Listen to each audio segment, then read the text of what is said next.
10 বছর বয়সী বাজিমাত দারিদ্র্যকে জয় করে আন্তর্জাতিক মঞ্চে সাফল্য। মধুমিতার ক্যারাটে কাহিনী আজ গোটা বর্ধমানের গর্ব। বয়স মাত্র 10, পরে চতুর্থ শ্রেণীতে, কিন্তু অদম্য জেদ, অশেষ নিষ্ঠা আর আত্মবিশ্বাস নিয়ে একের পর এক ক্যারাটে মঞ্চে ঝলক দেখিয়ে চলেছে পূর্ব বর্ধমানের গুসকরা পৌরসভার কয়রাপাড়া এলাকার মধুমিতা মণ্ডল। দারিদ্র্য, প্রতিকূলতা, সীমিত সুযোগ সবকিছুকে পেছনে ফেলে একাই এগিয়ে চলেছে সে।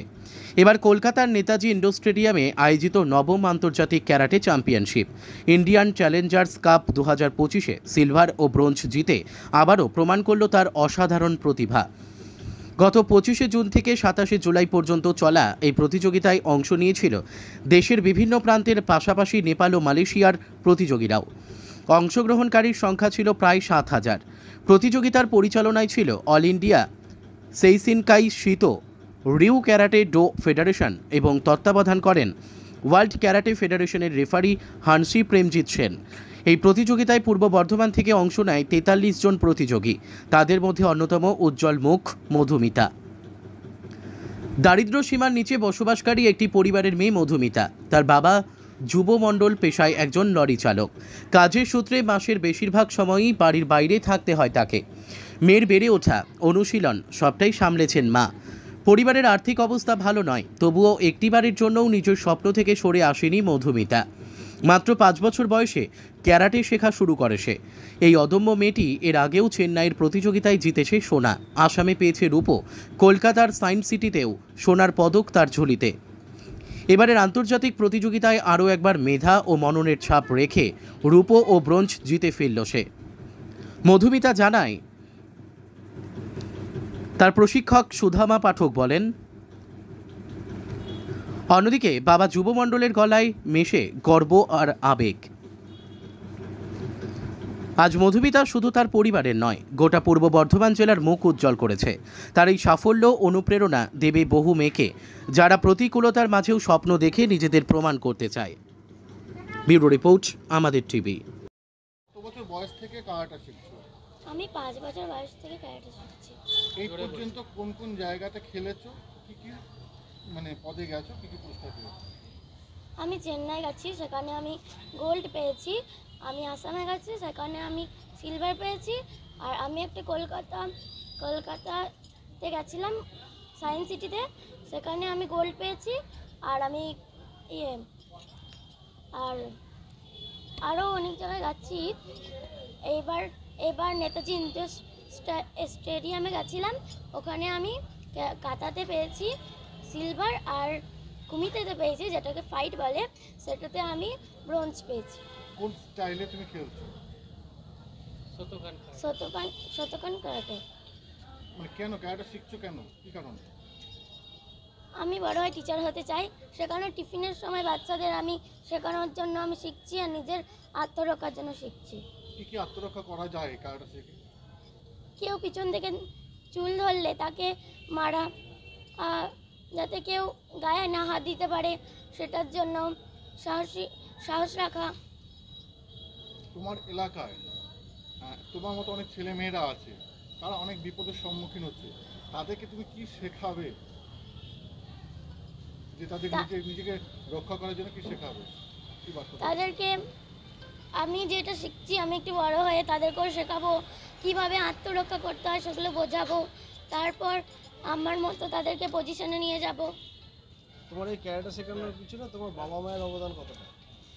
অনেক। আমার মায়ের ছোট থেকে আমাকে বলতো যে আমি তোকে ক্যারাটে শেখাবো, কোনো নাচ ফাচ হবে না, তুমি নাচই শেখাবে না, ক্যারাটেই হবে। বাবা কি করে? বাবা লরির ড্রাইভার। তুমি কোন স্কুলে পড়ো? আমি গুসকরা বালিকা এপি স্কুলে পড়ি, বাংলা মিডিয়াম। আমি ক্লাস 4-এ পড়ি। বাড়ি কোথায় তোমার? কি নাম তোমার? আমার নাম মধুমিতা মণ্ডল। বাড়ি কোথায়? বাড়ি গুসকরা কয়রাপাড়া, বর্ধমান। মেয়ে কোথায় কি পদ পেয়েছে? মেয়ে গেছিলো কলকাতা, জোরে বলুন। মেয়ে গেছিলো কলকাতাতে নেতাজি ইন্ডোর স্টোরে, ওখানে ছিল স্টেডিয়ামে। তো ওখানেও কাঁথাতে সেকেন্ড হয়েছে, ওখানেও সিলভার পেয়েছে। আর আপনার কুমিতে ছিল ফাইট, ওখানে উনি ব্রোঞ্জ পেয়েছে, মানে থার্ড হয়েছে। তো এমনি কোথাও গেলেও ফার্স্ট হয়, কিন্তু এবার হয়নি, একটু আমার আফসোস ছিল, খুব কান্নাও করেছি। তো মেয়ে আমাকে বলছে যে এবার হয়নি, পরে হব। তো আমাকে সবাই বোঝাচ্ছে যে আজ হয়নি কাল হবে, সেটা ঠিকই, কিন্তু আমি মেনে নিতে পারছি না, কারণ ও ফার্স্ট হয়তো সব বিষয় আমি মেনে নিতে পারছি না। তা যাই হোক, বলেছে আমি আরও করার চেষ্টা করব। তো অনেক দূরত্ব হয়ে যায় আমাদের, স্যার আসতে, স্যার আসে ভদ্রেশ্বর থেকে, আবার পাঠক মানে সোধামা পাঠকও করে আর রাজু স্যারও করে। তো মেয়েকে কত বছর বয়স থেকে ক্যারাটে শিখছো? 4.5 বছর বয়স থেকে। ক্যারাটেই বা শেখালেন কেন, মানে কি কারণে? ক্যারাটেটা শেখানো অবভিয়াসলি প্রয়োজন, কারণ আমি মনে করি ক্যারাটে এমন একটা জিনিস, খালি হাতে ফাইট করা। কারণ সব সময় সব কিছু হাতে নিয়ে মানুষ বেরোতে পারে না, কখন কোন বিপদ পড়ে যাবে বলা যায় না। কারণ আমার মেয়ে, আর আমার মেয়ে হচ্ছে, আমার মেয়ে বলে না, প্রত্যেকটা তার সন্তান সবারই, মেয়ে হোক ছেলে হোক সেটা কোনো ব্যাপার না। ছেলে মেয়েকে তো মেয়ে ছেলে করে দেখা উচিতই নয়, কারণ কোনো একটা বিপদ হয়ে গেলে হঠাৎ করে, এটা একটু আমার মনে হয় ক্যারাটা করাটা উচিত। কারণ ক্যারাটা হলো একটা ফাইট, কখনো একটা বিপদ পড়ে গেলে তখন হঠাৎ করে তাকে আমি প্রাণে মেরে না দিয়েও আহত করে তো বাড়ি ফিরতে পারবো। আমি এটাই চাই। আর আমার দুটোই মেয়ে, আমিও, বাবা থাকে না, বাবা রাত বিরিত আসেই না, মানে 5-6 দিন পর হলেও আসে, কোনো দিন 1 মাস পরেও ফেরে।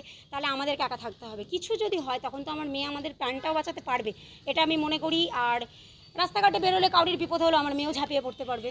আমি এটা মেয়ের এখন 10+। আপনার স্বামী কি করে? লরির ড্রাইভার। লরির ড্রাইভিং হ্যাঁ। করে যে অর্থ ইনকাম হয়, রোজগার হয়, তাতে কি খরচা করে পোষায়? দেখুন, যা রোজগার করে হয়ে ওঠে না, কিছু কিছু সময় আমার দিদির কাছে ধার করতে হয়। আর্থিকের সমস্যা হলে, যেমন খাওয়া দাওয়া নিয়ে কোনো কষ্ট নেই, কারণ যেরকম হোক নুন ভাত ভগবানের আশায় জুটে যায়, ওটা নিয়ে প্রবলেম হয় না, হলেও ওটা নিয়ে কোনো ব্যাপার না। কিন্তু ব্যাপারটা হচ্ছে, একটা মেয়েকে পজিশনে দাঁড় করাতে গেলে এমন একটা সময় আসে যে হঠাৎ করে একটা খবর এসেছে যে আমার মেয়েকে এখন ইন্টারন্যাশনাল বা ন্যাশনাল কোথাও একটা যেতে হবে, প্রায় প্রচুর টাকা, মানে 5 থেকে 7 হাজার টাকা খরচা হয়। তখন আমার কাছে প্রায় 2-1 হাজার টাকা থাকে, তখন আমি খুব চেষ্টা করি, তখন আমার ওই হাতের কিছু থাকে, কানের কিছু থাকে, বন্দুক দিয়ে ও নিয়ে চলে আসি।